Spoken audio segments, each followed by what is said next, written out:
Dan pemirsa Anda masih bersama kami di Breaking News Metro TV. Kita akan melanjutkan dialog bersama dengan Mbak Aisyah Kusuma Sumantri, Direktur Hubungan Internasional Eksternal Indo-Pacific Strategic Intelligence. Mbak, di tengah keraguan-raguan Iran terhadap semangat Amerika terkait dengan gencatan senjata ini dan juga di tengah chaos domestik Amerika Serikat dalam tanda petik ini, bagaimana Anda melihat posisi Pakistan sebagai tuan rumah melihat dinamika ini? Apakah Islamabad ini harus melakukan semacam langkah ekstra untuk bisa meyakinkan Washington dan Teheran untuk bisa kembali duduk bersama di meja perundingan? Ya, terima kasih Mas Alka. Ya, saya kira di sini memang ya baik Amerika Serikat dan Iran ini memang saat ini belum bisa mencapai kepercayaan untuk bisa melanjutkan negosiasinya dan kembali ke meja perundingan ya. Di sini kita kira sebenarnya Pakistan sebagai negosiator ini kan sebenarnya dipilih karena ada beberapa alasan. Ya, memang yang pertama Pakistan ini kan memang dekat dengan kedua belah pihak ya. Pakistan itu dekat dengan Iran dan sharing perbatasan, lalu kemudian Pakistan ini juga cukup dekat dengan Amerika Serikat, khususnya kalau kita sudah bicara masalah Kashmir ya, maka kemudian Amerika Serikat ini menjadi salah satu pendukung utama dari Pakistan gitu. Lalu kemudian kita lihat Pakistan ini juga memiliki kerjasama pertahanan dengan Arab Saudi sebagai salah satu negara Arab Teluk yang paling besar gitu ya. Jadi sebenarnya posisinya sudah sangat kokoh. Nah, ditambah lagi sebenarnya kepemilikan senjata nuklir dan Pakistan ini merupakan satu-satunya negara yang penduduknya itu mayoritas beragama Islam yang memiliki senjata nuklir. Nah, ini kan sebenarnya solidify ya, kenapa kemudian Pakistan ini menjadi salah satu mediator gitu. Nah, ketika kemudian negosiasi pertama kemarin, saya kira kita bisa ya mendedikasikan sebenarnya penghargaan untuk Pakistan untuk bisa meyakinkan kedua belah pihak untuk bisa berunding. Karena kemarin jelas, meskipun Amerika Serikat ini desperate untuk melakukan jalan keluar ya, exit ramp dari konflik ini, tetapi kemudian Iran ini kan masih terus ingin mengekskalasi dengan pertimbangan bahwa semakin lama perang ini berlangsung, maka kemudian leverage mereka atau daya tawar mereka dalam melakukan negosiasi ini akan semakin tinggi. Karena pada akhirnya ya perang yang kemudian berlangsung dalam jangka waktu lama itu akan selalu merugikan Amerika Serikat. Terlihat dari misalnya Vietnam atau misalnya bahkan Afghanistan ya terakhir di mana Amerika Serikat itu kalah dari Taliban di dalam perebutan kekuasaan politik di Afghanistan gitu. Nah, dari Pakistan sendiri sebenarnya keinginannya cuma satu, yaitu melanjutkan perundingan di antara Amerika Serikat dan Iran.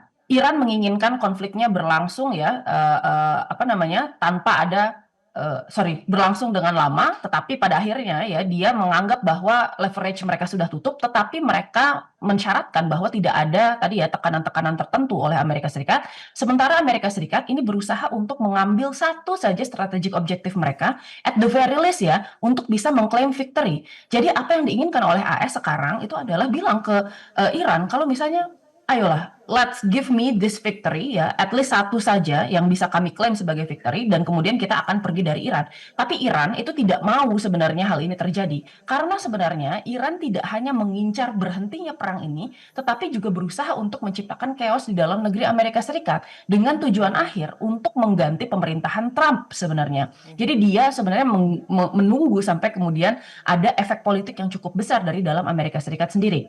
Nah, saya kira sebenarnya lobby-lobby yang dilakukan oleh Pakistan ini juga sudah cukup intens ya. Apalagi kemarin kita juga sempat melihat bahwa delegasi dari Pakistan ini juga pergi ke Tehran untuk bisa membujuk pemerintah Iran untuk melakukan negosiasi kembali. Tetapi pada akhirnya ya Tehran ini tetap kokoh dalam pendiriannya gitu. Nah, salah satu hal yang kemudian diinginkan Iran ya dalam hal ini itu adalah sebenarnya menarik negara garantor untuk memastikan agar Amerika Serikat ini tidak melanggar ya apa yang sudah disebutkan di dalam negosiasinya gitu. Karena kita tahu bahwa Iran ini juga salah satu alasan kenapa di perundingan pertama ini sangat ragu untuk maju kembali ke meja perundingan karena sebenarnya Amerika Serikat ini memiliki sejarah melanggar perundingan yang sudah dilakukan. Misalnya saja di tahun 2015 ini kan sudah ada JCPOA yang ditandatangani antara Amerika saat itu Presiden Obama dengan Iran ya. Tetapi ketika kemudian rezimnya berganti dan kemudian Presiden Trump ini duduk di meja presiden kepemimpinan gitu ya, kita bisa melihat bahwa ya negosiasi yang dilakukan ketika JCPOA ini semuanya akhirnya berakhir. Ini adalah perjanjian untuk mengontrol ya program nuklir Iran dengan prasyarat waktu itu adalah peringanan sanksi terhadap Iran. Itu berantakan pada akhirnya karena Trump akhirnya walk out dari perjanjian tersebut. Lalu kemudian kita bicara juga kemudian negosiasi di tahun 2025 gitu ya, di mana kemudian Iran ini sudah menyetujui seluruh prasyarat dari Amerika Serikat dan akhirnya Amerika Serikat walk out. Jadi memang sebenarnya tugas Pakistan untuk bisa meyakinkan nih pihak yang sebenarnya kepercayaannya sudah terluka atau kemudian kita sebut ini sebagai trust deficit, ini sebenarnya sangat berat gitu.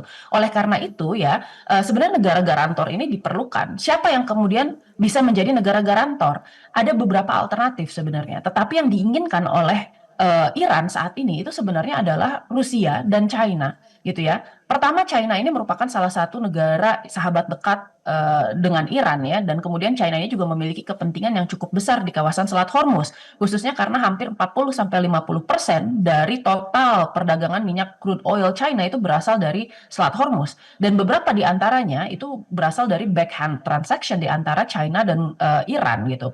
Jadi ini cukup menarik kalau kita lihat. Nah, kemudian di sisi lain di sini ada Rusia ya yang memang selalu menjadi pendukung dari Iran. Tetapi memang permasalahannya Rusia ini sekarang masih terikat dengan perang di Ukraina dan dia harus menavigasi perubahan peta politik yang ada di Eropa saat ini yang sekarang sepertinya negara-negara Uni Eropa ini mulai ya membangun sebenarnya kohesi tapi ya mengesampingkan Amerika Serikat di dalamnya gitu. Nah, lalu kemudian kita juga bisa lihat di sini ada Prancis dan Inggris yang sebenarnya mungkin ini bukan merupakan rekomendasi dari Iran, tetapi mungkin ini bisa menjadi negara-negara penyeimbang ya, karena ini mereka adalah negara anggota dari P5 di keamanan PBB. Jadi saya rasa sebenarnya Pakistan ini juga meskipun dia sekarang berperan sebagai leading sector, tetapi perlu ada negara-negara lain yang menyokong sebenarnya proses perdamaian ini, sehingga kemudian proses perdamaiannya bisa berlangsung secara lebih kondusif dan kemudian terjadi dengan jaminan-jaminan tertentu agar salah satu pihak ini tidak melanggar kesepakatan atau konsesi yang sudah dicapai. Ya, Mbak Isa terkait dengan beberapa poin yang sama-sama dipertahankan oleh Iran dan juga Amerika Serikat adalah salah satunya terkait dengan nuklir. Mungkin ini sangat alot untuk dibicarakan nanti yang akan terjadi di perundingan selanjutnya. Adakah sinyalemen bahwa Amerika Serikat akan sedikit berkompromi terkait dengan poin lain selain nuklir, mungkin terkait dengan relaksasi sanksi ekonomi terhadap Iran atau lainnya? Ya, kita kira sebenarnya dari awal 10 poin yang diajukan Iran ini kita bisa kategorisasikan ya. Ada poin-poin yang sebenarnya ini sangat saklek ya. Jadi susah ini menjadi sticking point di dalam negosiasinya. Di antaranya adalah masalah kemudian pendanaan terhadap axis of resistance dan penghentian perang di semua front di Timur Tengah, karena lagi-lagi ya axis of resistance ini juga merupakan political actor sebenarnya di negara-negara masing-masing. Khususnya misalnya kita lihat Hezbollah di Lebanon, lalu kemudian Houthi di Yemen gitu. Sehingga kalau ini disepakati, nanti yang akan berteriak itu bukan hanya Israel saja, tetapi kemudian negara-negara di mana axis of resistance ini berada gitu. Pertama itu. Lalu yang kedua, kita lihat di sini ada yang di level sedang nih. Kita bisa melihat bahwa ini bisa dinegosiasikan sebenarnya di antara kedua belah pihak gitu ya. Yang pertama itu adalah permasalahan nuklir. Nuklir ini pembicaraannya sebenarnya sudah selesai di JCPOA, tetapi kan pada akhirnya Amerika Serikat ini seperti memutar kembali jadi efek dari retaliasi kegagalan JCPOA ya, yang kemudian pada akhirnya ini dihancurkan sendiri kesepakatannya oleh Amerika Serikat gitu. Iran sendiri sudah sepakat untuk bisa menunda program nuklirnya selama 5 tahun, sementara Amerika Serikat ini kan menginginkan 20 tahun gitu ya, sesuatu yang sebenarnya oleh Iran itu dikatakan itu terlalu berat gitu. Karena Iran sebenarnya ini memiliki target untuk bisa melakukan kemandirian energi. Sementara dari Amerika Serikat dia mau Iran ini tergantung kepada negara-negara barat, khususnya karena tidak membolehkan Iran untuk melakukan enrichment uraniumnya sendiri gitu ya. Nah, ini alasan juga kenapa setelah JCPOA akhirnya Iran ini melakukan enrichment ya sebanyak 20%, lalu kemudian ditingkatkan menjadi 60%.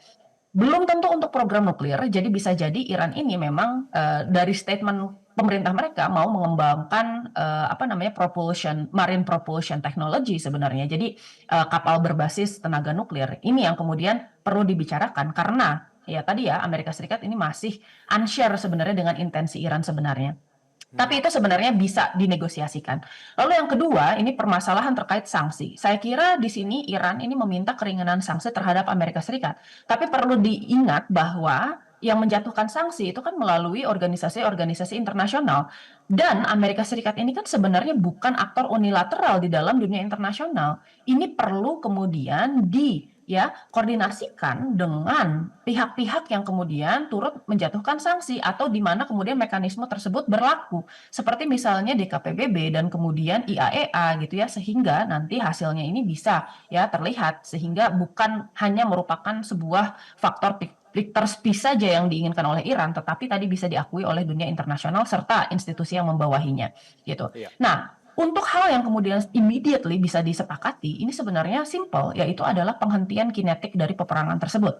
Karena kita lihat bahwa di ceasefire pertama itu selama 2 minggu itu masih ya terjadi sebenarnya tembak-menembak to some degree, dan kemudian kita juga bisa melihat bahwa Amerika Serikat ini kan tidak sebenarnya melepaskan blokadenya gitu. Lalu sekarang bahkan setelah Amerika Serikat bilang bahwa dia tidak akan kemudian menyerang Iran dan melakukan bombardir gitu ya, kita bisa melihat bahwa Amerika Serikat ini masih melakukan blokade gitu. Yang mana blokadenya ini sendiri itu kan sebenarnya masih sebenarnya dipertanyakan legalitasnya gitu. Untuk apa gitu ya. Dan blokade ini kan termasuk diantaranya adalah act of war yang secara secara hukum perang sebenarnya bisa saja sebenarnya dilakukan retaliasi oleh Iran gitu.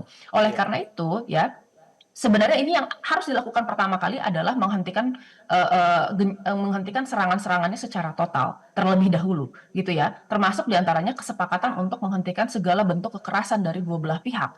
Urusan nanti tidak ada perubahan yang fundamental di antara Amerika Serikat dan Iran, misalnya hubungan diplomatik di antara keduanya tetap buruk, itu bisa diurus nanti ya. Baik. Permasalahan terkait masalah hal itu, apakah kemudian perangnya nanti akan berlangsung secara low intensity conflict, misalnya melalui melalui sabotase, melalui kemudian asasinasi, melalui kemudian serangan cyber, ya itu urusan nanti. Tetapi yang paling penting ini kita bicara dulu tentang faktor humanity dan kemudian keamanan di level regional gitu. Bagaimana caranya agar kemudian perang ini tidak memakan lebih banyak korban jiwa serta kerusakan yang bisa berpengaruh terhadap perekonomian global. Jadi sebenarnya itu, kita melihat tadi ya 3 kategori. Ada yang bisa disepakati langsung, yaitu penghentian perang, lalu kemudian dinegosiasikan, termasuk nuklir dan sanksi.